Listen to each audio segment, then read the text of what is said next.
Dear Starseed from Gaia, a man is coming, and the life you have known up until this moment is about to be rewritten at the level of your soul. I am Ophelia, emissary of the Galactic Federation of Light, and I carry this transmission directly from the reunion guides, delivered to you in this precise moment because your heart has been ready longer than your mind has been willing to accept. 7 days. That is what stands between you and the arrival of a man whose presence will not simply change your circumstances. It will shatter the version of you that was still waiting, still doubting, still asking whether sacred love was truly meant for you. By the end of this transmission, you will understand exactly how to recognize your divine counterpart when he steps into your reality and why his arrival is not coincidence but the answer to every quiet prayer your heart has ever sent into the dark. But here is the first revelation. You have not been waiting for him. You have been becoming the woman he was always destined to meet. You did not find this video by chance. Your heart called this message in. Something in your soul is already stirring because it remembers what your mind has forgotten. That this love was written before either of you drew your first breath on Gaia. This is not content. This is a transmission. And the reunion guides do not speak without divine cause. Like this transmission, to affirm to the universe, my heart is ready for divine love. Subscribe if you are on the twin flame path and aligning with sacred union. Comment 10111 if you feel your heart awakening to what is already moving toward you. This is not just a message. It is a moment of divine intervention. Your soul has been waiting for this guidance. Your heart knows why you are here. You've felt it before. That strange stillness that comes before something shifts, like the air changes, becoming charged with an unseen energy, a palpable hum that resonates deep within your bones. Like your body knows something your mind hasn't caught up to yet. A subtle tremor of anticipation, a premonition whispered on the wind. That's not anxiety. That jittery unease born of uncertainty. That's not wishful thinking. That fleeting dream spun from unmet desires. That is your energy field, that luminous, invisible tapestry that envelops you, beginning to recognize what's already in motion, a magnificent cosmic dance that has already begun. Not every soul who hears this message is ready to act on it. The grand unfolding of divine destiny doesn't always align with our immediate readiness, but if your heart is beating differently right now, if a resonant chord has been struck within your very being, if something deep inside you whispered with undeniable certainty, "This is for me," then the next step has already chosen you, an invisible hand guiding your feet onto the path. The Divine Love Frequency Code holds the complete activation sequence for sacred partnership, the meticulous process of wound clearing, the intricate recognition map that illuminates the soul's trajectory, and the transformative 11-minute practice that recalibrates and shifts your entire energetic field. You'll find it in the first pinned comment below. But only while this sacred window of opportunity remains open, a fleeting portal to profound transformation. Now let's go deeper, beyond the surface ripples into the powerful currents that lie beneath, because what's coming in the next 7 days isn't just about a person, a beloved, walking through a door into your life. It's about the profound cosmic choreography that is finally unlocking that door, and that intricate story, the saga of its unlocking, begins with understanding the unseen forces, the residual energies that have been holding it closed for so long. Most souls on this sacred path aren't blocked because they've done something wrong. No celestial error committed on their part.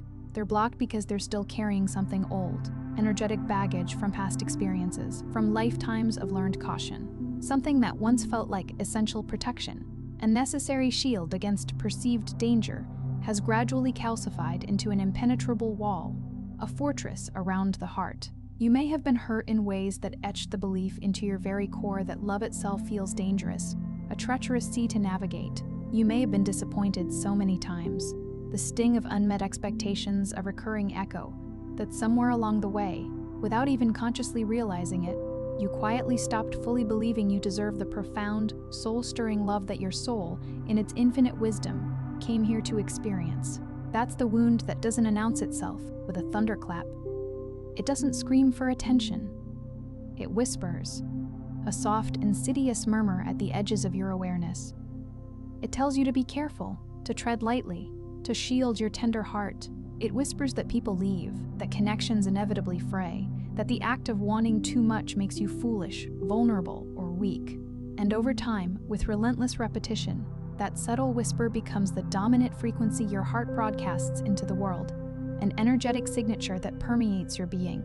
And the universe, with its perfect, unerring, and sometimes heartbreaking precision, listens and answers that broadcast, mirroring back the energy you are emitting. But then, a monumental shift occurred. Something within you, a dormant seed of divine awareness, began to stir. Something in you began to shift, a subtle yet powerful reorientation of your inner landscape. Maybe it happened slowly, like the gradual thawing of a frozen river, the ice melting imperceptibly day by day. Maybe it happened through a crucible of pain you couldn't quite explain, a suffering that seemed to come from nowhere and everywhere, stripping away illusions and revealing deeper truths. Maybe it happened in the quiet, liminal hours of the night, when the world was asleep and you were alone with yourself.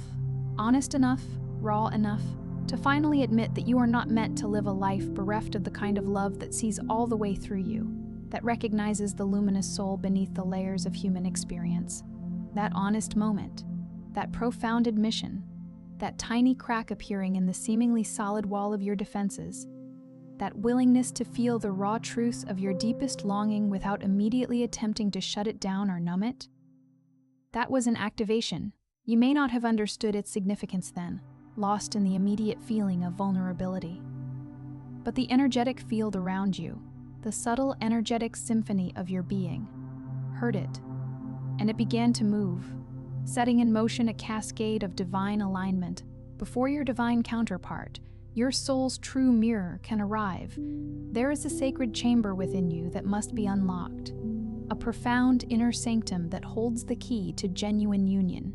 It is not the chamber of desire, though desire is a powerful force that has undoubtedly drawn you to this path.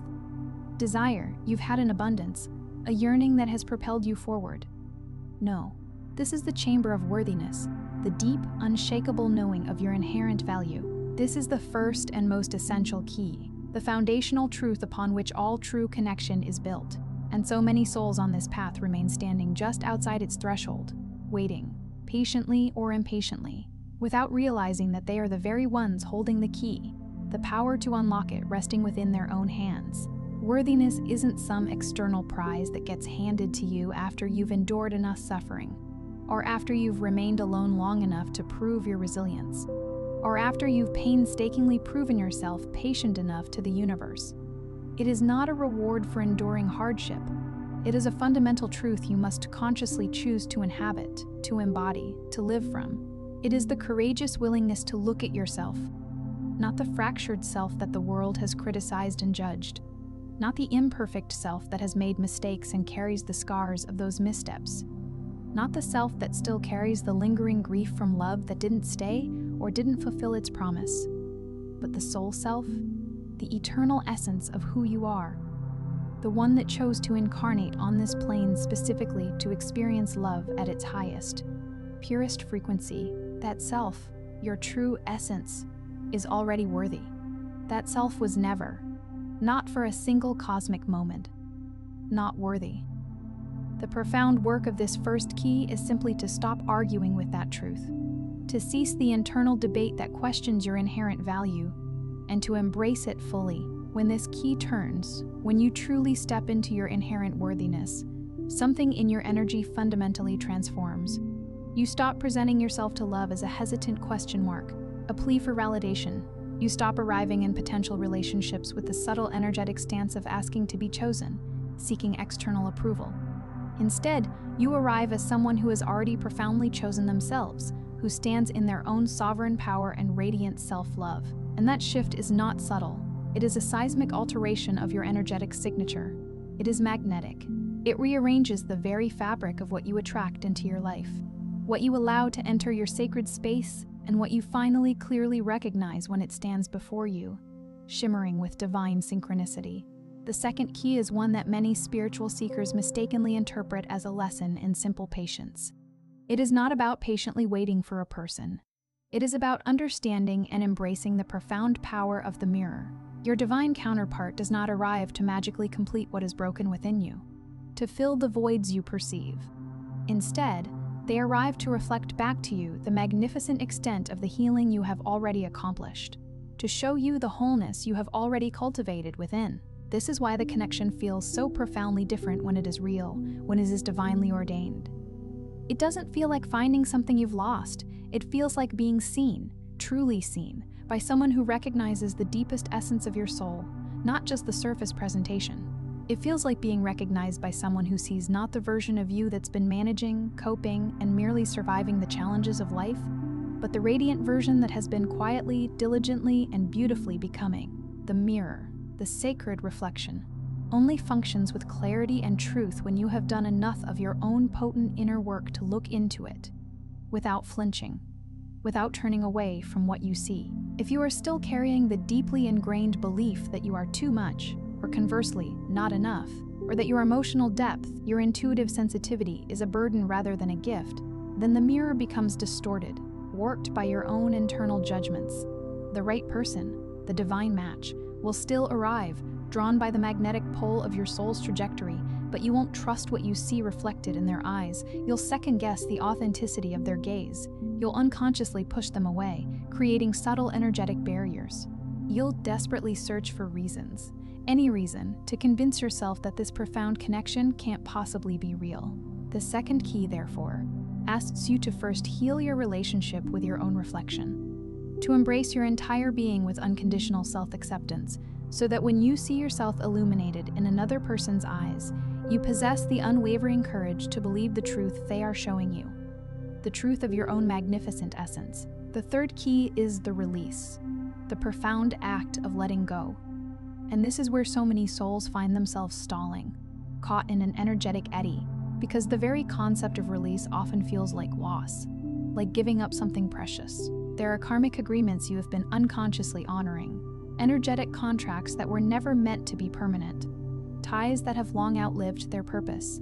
There are patterns of behavior, of thought, of reaction that you've been repeating, not because you are fundamentally broken, but because the residual energetic signature of those old contracts, those past dynamics, is still actively resonating within your energetic field. The relationships that caused you pain, the ones that taught you invaluable but difficult lessons, the connections that felt so deeply resonant, so full of potential, yet ultimately didn't manifest as intended, they are not failures. They are completions, significant milestones on your soul's journey.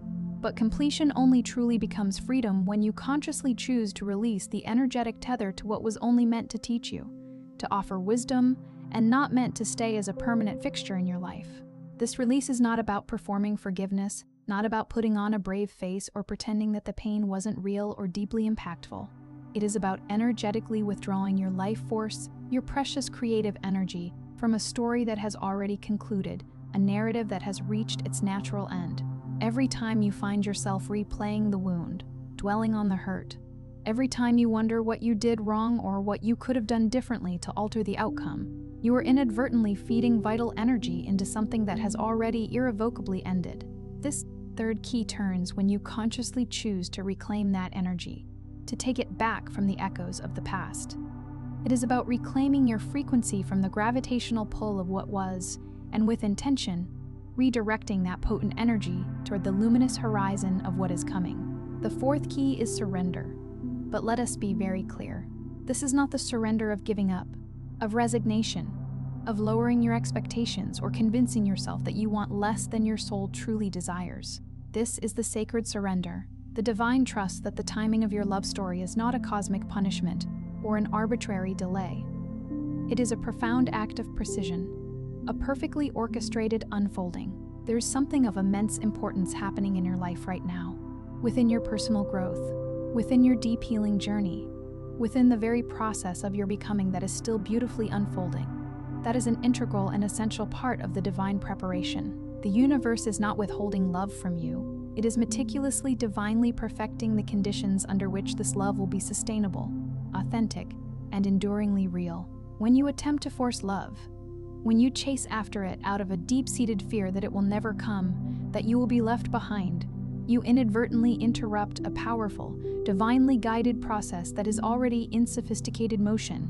This fourth key turns when you release your desperate grip, when you stop white-knuckling the timeline, demanding its adherence to your preconceived notions, and instead begin to trust, with every fiber of your being, that your soul's innate intelligence, guided by divine wisdom, knows precisely what it is doing. This does not mean you become passive or do nothing. It means that the actions you take become rooted in joy, in alignment with your highest truth, and an inspired action, rather than desperation or frantic striving. And that fundamental shift in your internal state changes everything about the energetic signature you are broadcasting, and therefore everything about what you draw into your orbit.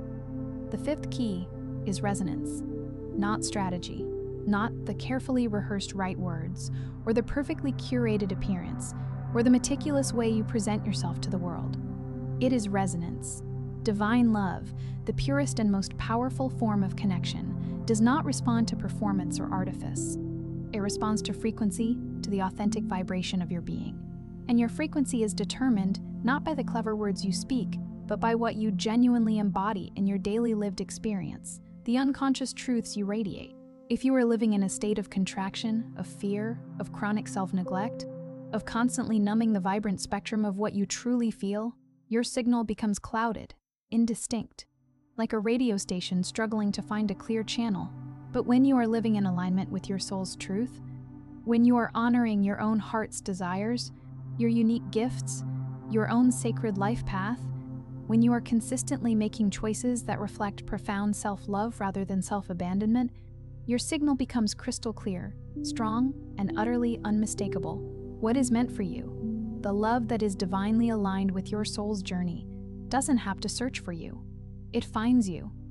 Because you have, through this process of inner alignment, become impossible to miss. The sixth key holds a profound truth that will undoubtedly challenge you if you are currently navigating a period of separation or significant distance from someone your heart deeply recognizes. Separation is not rejection. It is not the universe cruelly telling you that love, true love, is simply not for you. In the sacred, intricate architecture of twin flame and divine union journeys, separation is often a most potent and active phase of preparation. It is the sacred crucible, the divinely appointed space in which both souls are being profoundly asked to rise independently, to cultivate their own sovereign strength, to heal what cannot be healed in the intense presence of the other, and to become so radiantly full within themselves, so complete from their own source that when they eventually reunite, they bring an abundance of wholeness to the connection, rather than a collection of unresolved wounds. Distance is not an ending. It is a sacred, intentional period of preparation. This key turns when you stop experiencing the perceived gap, the space between, as a punishment or an indication of something being wrong, and instead begin to receive it, to embrace it, as a sacred space for individual growth and deepening. The seventh and final key is the one that opens from the inside, the ultimate gateway to union. And it is the final one, because everything that has come before, every wound you have bravely released, every mirror you have courageously faced, every act of surrender you have embodied, every frequency you have diligently cultivated, all of it has been the meticulous preparation to unlock this last, most sacred door. Your counterpart cannot truly enter, cannot fully merge with your energy field, until you unlock it from your side, from the deepest core of your being. Not because they lack willingness or desire for union, but because the frequency match required for true divine partnership demands that your heart be genuinely open, fully healed, and unequivocally ready to receive love in its purest form, without the unconscious impulse to destroy it, to run from its intensity, or to test its resilience until it inevitably breaks. The seventh key turns not in grand gestures or outward displays, but in the quiet, often overlooked moments of your inner life. It turns in the moment you stop rehearsing your defenses, building invisible walls of protection, and instead begin to truly rest in your cultivated openness, allowing vulnerability to become your strength. It turns in the moment you choose to believe, not as a mere spiritual concept, but as a deeply felt, visceral truth resonating within your very soul, that you are deeply loved, that you are unequivocally ready, and that what is unfolding in the next 7 days and beyond is not random chance, but a divinely orchestrated reality. And here is the profound transmission that the Arcturian Council has been lovingly sending to souls like you, precisely in this pivotal phase of your soul's journey. You did not fail at love, you were never failing. You are in a powerful process of becoming, of evolving into your highest expression. Every heartbreak, every tear shed, cleared vital space within your energetic field. Every goodbye, every poignant parting, released energetic attachments that were no longer in resonance with your highest, most divine frequency. Every lonely night that you somehow found the strength to survive, to endure, to simply be, made your signal stronger, more honest, more true, more undeniably you. You are not being punished with waiting. You are being divinely protected, held in a sacred pause until the match is exact, until the timing is perfectly aligned, until both you and your divine counterpart have completed enough of the essential inner work to truly sustain, to nurture, and to thrive within the profound connection that your souls so beautifully signed up to experience together. You are not unlovable. You are not too late for the profound love that your soul craves. You are not too complex, too sensitive, or too spiritually awake for someone extraordinary to meet you exactly where you are, in this moment of your becoming. You are being called to believe, perhaps for the very first time with your entire being, that the profound love you sense is not a mirage, that the deep, resonant connection you felt vibrating in your bones is not a mere fantasy, and that what the next 7 days holds is not a matter of random chance. It is the direct, magnificent result of every single piece of growth you have allowed, every layer of protective armor you have consciously softened, every silent, heartfelt prayer your soul sent out into the vast expanse of the universe when no one else was watching, when only the divine was listening. Tonight, before you drift into the restorative embrace of sleep, place your hand gently upon your heart. Feel its steady rhythm, the life force pulsing through you. And say these words aloud, softly, with all the sincerity and intention your soul can muster. I am ready to receive love that is true. I release what was not mine to keep. I trust the divine timing of my sacred union. And I am open. You said those words. And something in your energetic field, something subtle yet profound, just shifted. A recalibration has occurred. Before you scroll, take a moment to be part of what's forming here. Drop one intention in the comments, something real from your heart journey. Then find someone else's comment and respond with encouragement or love. This is not content. This is collective healing, and love multiplies when hearts connect. If this message found you today, don't let it stop with you. Someone in your life is waiting for this exact transmission. Share it. And if something in your soul said stay, then stay. Subscribe, because this is only the beginning of what's being activated here. You're not just watching, you're healing. This is your sacred space, and we are just getting started.